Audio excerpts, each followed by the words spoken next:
What's going on, everyone? Welcome back to another video. If you don't know who I am, that means you're new. I'm Mark. What's good with y'all? Go check out my other videos. Check them out. Check them out. But first, stay on this one. So, I don't know if you guys can tell, I'm a little more excited than usual in these videos.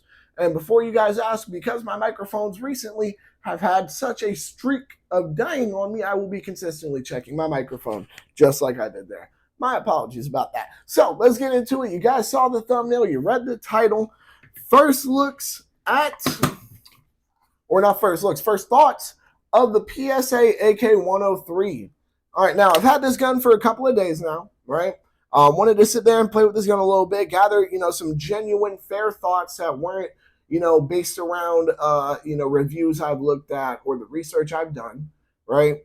And I gotta say, so far, just from my experience, this firearm seems to be pretty solid, especially for an American-built AK. Now, of course, it's not like it's impossible to find a good American AK. It's just that in all reality, AKs were always done best by the Russians. That's just how it works. And, the fact that we can't really get Russian AKs anymore is a little ridiculous. But regardless, I'm not gonna get into the talk about how I think the whole import ban is absolutely stupid. That's not what I'm talking about here. We're here to talk about this beauty. All right, now before I get into the gun itself, right, I want to go into what it came with in the box. The box, nothing special, just a cardboard box with the PSA logo and I guess some padding. That's the word I was looking for.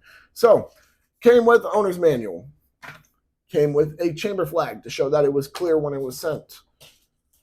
Came with an inspection card, shows who it's inspected by. Of course, came with a lock and keys, as all firearms do, unless you're getting them from a private transfer. And it came with a manual. I don't know why it came with a manual, but it came with a manual for the lock and keys. Like, you don't know how to use the lock and keys. Now, this is something I'm a little excited about. I don't know if you guys can tell the seriousness and, the absolute certainty in my voice right now. PSA. You dirty dogs. You know me so well. They know YouTube is acting wild. They sent me a 29 and a half round magazine. Yep, they pinned it at 29 and a half rounds in particular, just for me. So YouTube can't say this is a 30 round magazine. It is a 29 and a half round magazine. All right. So, now, with that being said, we got that out of the way. Let's get into the actual gun itself. Sorry, I know it's like the third or fourth time I've checked my microphone. Sorry. let me try to give you guys my thoughts about this gun itself without having to look at my microphone 100 times. Am I right? So, for starters, charging handle, nothing super special there. What I will say, some of the few places where this in particular AK shines, or at least it might just more so be along the lines of all AK-103s. However, I will say this is my first AK as a whole, guys. I have done reviews on other AKs, however, they were not mine. This is my personal first AK ever, the AK-103 by PSA. First thing I noticed, and this was something I was very, very happy with. So when you hear a lot of the AR versus AK arguments, one of the big arguments that the AR guys, and I will say they have a fair point on, is that, the safety for an AR-15 is much easier to operate than an AK. Why is that? Because a majority of time when, with at least your standard AK-47s or AKMs, the safety is just super tight and super difficult to move. You're going to have to either sit there and fix that yourself or send it off somewhere to have it a little just be done a little bit looser. You, generally speaking, have to break your firing grip to, put it up or take it down, right? However, not with this.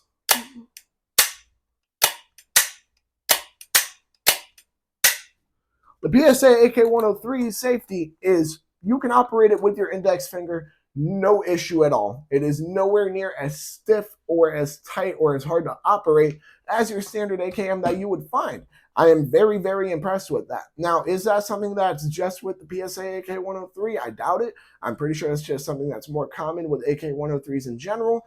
However, that's neither here nor there.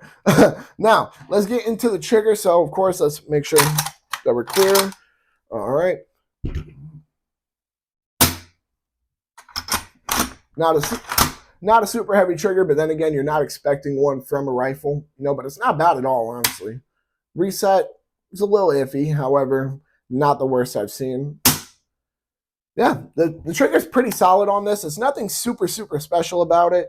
However, it definitely isn't a bad trigger by any standard. So that's always a plus. You don't want to deal with some garbage trigger, especially on a gun that you spend the price that you would spend on this on. Now I'm going to get into the price in the moment. It's going to be in a moment. There's a moth in here. That's my luck. Yo, that moth had no survival skills. Man, that moth was on the blind, and I watched it. This moth had no survival skills, y'all. All right, sorry about that. That's what happens to people who interrupt my videos, by the way. All right, good. The microphone's still on. All right, so I will get into the price in a moment. However, one more aspect that I want to talk about that I'm pretty happy with, it gives me a chance to learn more and to be able to teach y'all more, is that it does come with a muzzle brake on it. This is my first firearm ever that comes with a muzzle brake on it, so this gives me a chance to learn more, learn from experience, gives me a chance to want to do more research so I can teach you guys more in case some of y'all don't know about them. So that's always phenomenal. I'm super stoked about that. Now, I do want to talk about, the price point and a couple of other coincidences that led to me getting this particular AK-103. So the price point, I personally on this one spent a total of $1,100, and that's not including the background check fee and the transfer fee.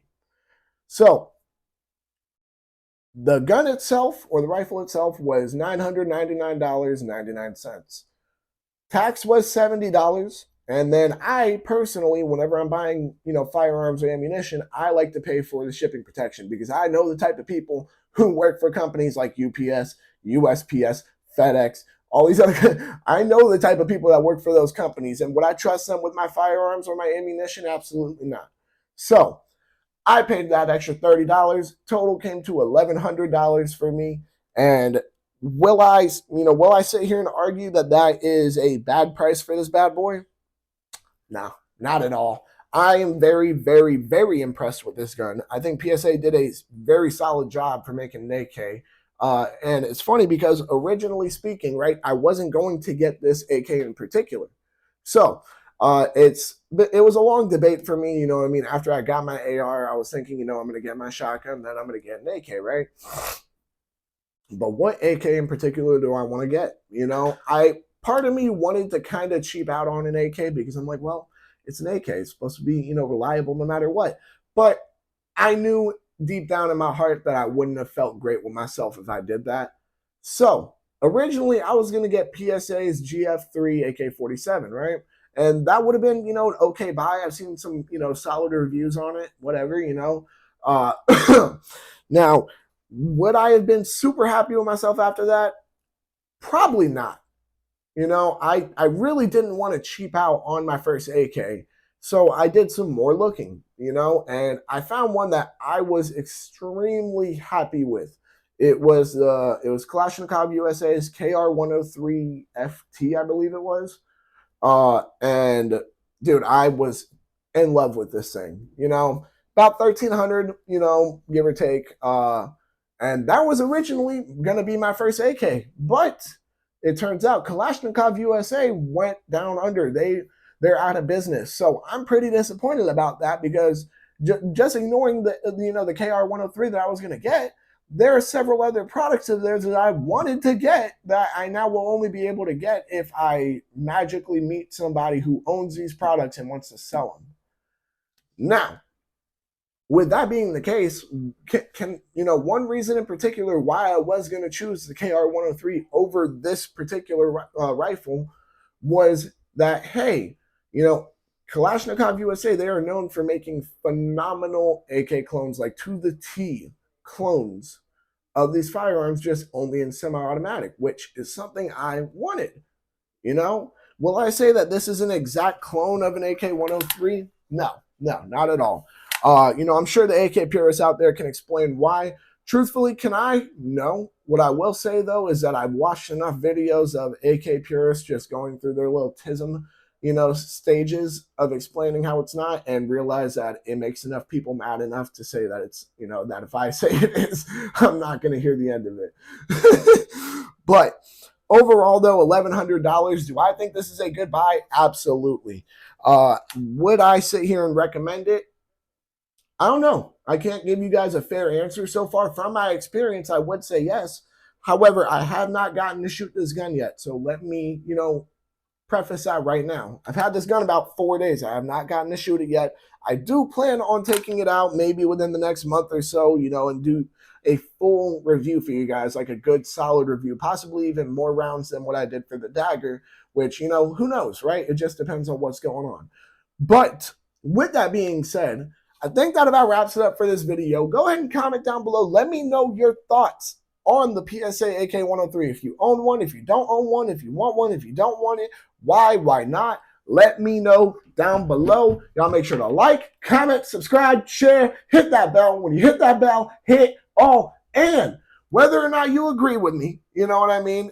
Whether or not you think the PSA AK-103 is a good firearm or not, and you just want to see the review, go ahead and subscribe. Check out all my other videos. That'll give you time until I drop the review. With that being said, y'all make sure to stay legal, stay safe, stay dangerous. Have a good one, y'all. Peace.